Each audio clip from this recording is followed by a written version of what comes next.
नमस्कार दोस्तों, आपका हमारे चैनल पे स्वागत है। उम्मीद है आप अच्छे होंगे, मैं भी अच्छी हूँ। आइए माता चंद्रिका देवी के दर्शन करते हैं। ये मैं आपको लेकर चलती हूँ माता चंद्रिका देवी के दर्शन कराने। ये देखिए, ये प्रथम गेट है माता चंद्रिका का। यहाँ से हम लोग अंदर जाते हैं। ये गेट बक्सी तालाब के पास बिल्कुल रोड पर ही स्थित है। माता चंद्रिका देवी का मंदिर लखनऊ के उत्तर दिशा में गोमती नदी के किनारे बक्सी का तालाब नामक क्षेत्र में स्थित है। इसे शक्तिपीठ भी माना जाता है। यहाँ देवी का स्वरूप चंद्रिका देवी के नाम से जाना जाता है। ये कई शक्तिपीठों में से एक है।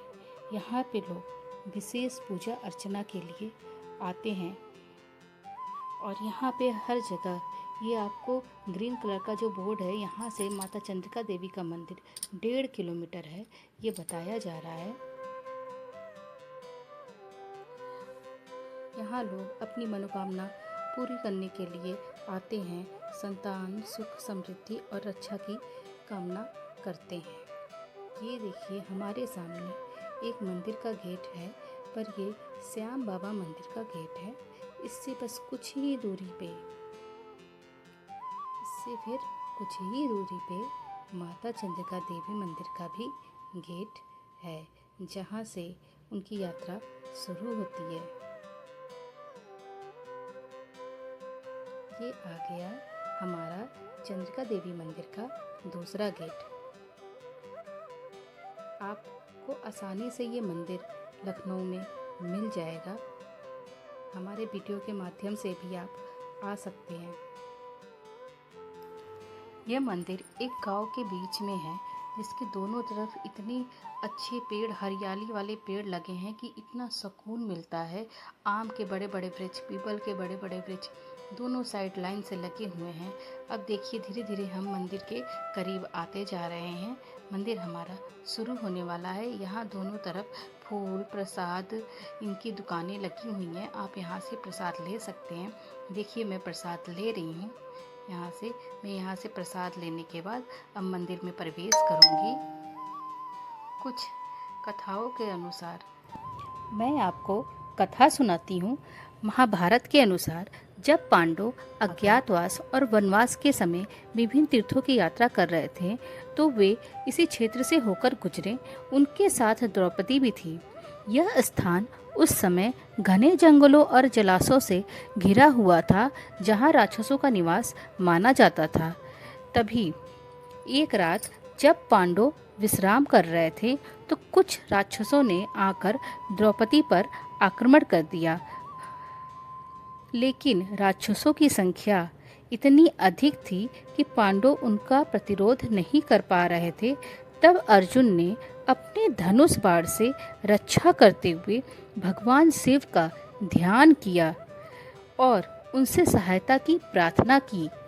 तभी शिव जी माता पार्वती के पास आए और बोले, हे गौरी, धर्म की रक्षा हेतु वहां जाकर पांडव और द्रौपदी को बचाइए। तभी माता पार्वती ने उसी स्थल पर चंद्रमा के समान श्वेत आभा धारण करके प्रकट होकर राक्षसों का वध किया। उनके मुखमंडल पर इतनी चमक थी, उनके मुख पर चंद्रमा जैसी चमक, आभा लाली दे रही थी। वे चंद्रिका देवी के नाम से प्रसिद्ध हुईं। यह वही कुंड है जहाँ माता प्रकट हुई थी। इस कुंड का नाम चंद्रिका देवी कुंड भी इसे कहा जाता है और इसी नाम माता को इसी रूप में आने की वजह से इस जगह का नाम बक्सी का तालाब पड़ गया था। ये बक्सी के तालाब में एक गांव के अंदर चंद्रिका देवी माता का मंदिर है।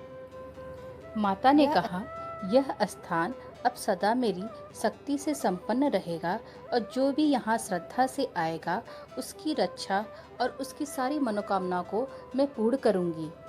बोलो जय चंद्रिका माता की जय। इस कुंड की ये भी मान्यता है कि कुछ पारंपरिक कथाओं में जो लोक कथाएं हैं कि इसे नागवंशियों का क्षेत्र माना जाता है।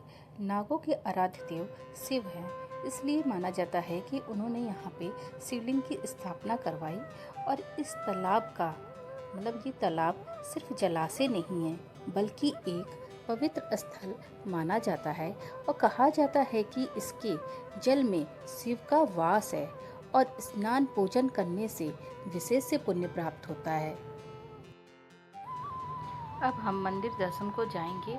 यहाँ पे माता का मंदिर इतना सुंदर है, माता की छवि इतनी निराली है कि देख के ही मन को मुग्ध कर रहा था, जिससे हमारे मन को शांति मिलती है। मैं तो 1 मिनट यहाँ देखती ही रह गई। इतना अच्छा मंदिर, इतनी शांति, इतना सुंदर माता का रूप। तो भक्तों, मैंने यहाँ पे मंदिर में पूजा अर्चना की और हम भी बड़े आराम से यहाँ पे पूजा की।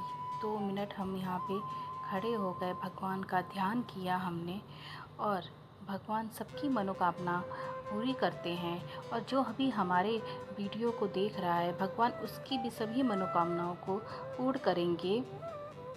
कहते हैं ना, चंद्रमंडल से आई माता करती है सबका उद्धार, भक्तों की हर मनोकामना को करती है माँ साकार। सिंहासन पर है विराजती और जगत की ये है पालनहार। जय जय चंद्रिका माता, तुमसे है ये जगत सारा। चंद्रिका माता का यही तो रूप निराला है। और भक्तों, यहाँ पर सिर्फ सूखे मेवे ही चढ़ाए जाते हैं माता को। माता को वही प्रसाद अर्पित होता है और नारियल भी यहाँ पे सूखा हुआ नारियल ही भगवान को चढ़ाते हैं माता जी को। यहाँ भक्तों, श्रद्धालुओं की भीड़ हमेशा लगी रहती है। सभी अपनी मनोकामनाओं को पूरी करने के लिए माता के पास आते हैं, माता के मंदिर में दर्शन करते हैं। ये देखिए, माता का ये आंगन कितना बड़ा है, कितना विशाल रूप में ये आंगन है। बहुत अच्छा लगा मुझे। साइड में यहाँ बैठने की भी व्यवस्था थी कि जब भीड़ कम होती है तो लोग यहाँ ध्यान मग्न होने के लिए साइड में बैठ जाते हैं। माता तो सबकी मनोकामना पूरी करती है। माता ज़रूर आपकी मनोकामना को भी पूरी करेगी।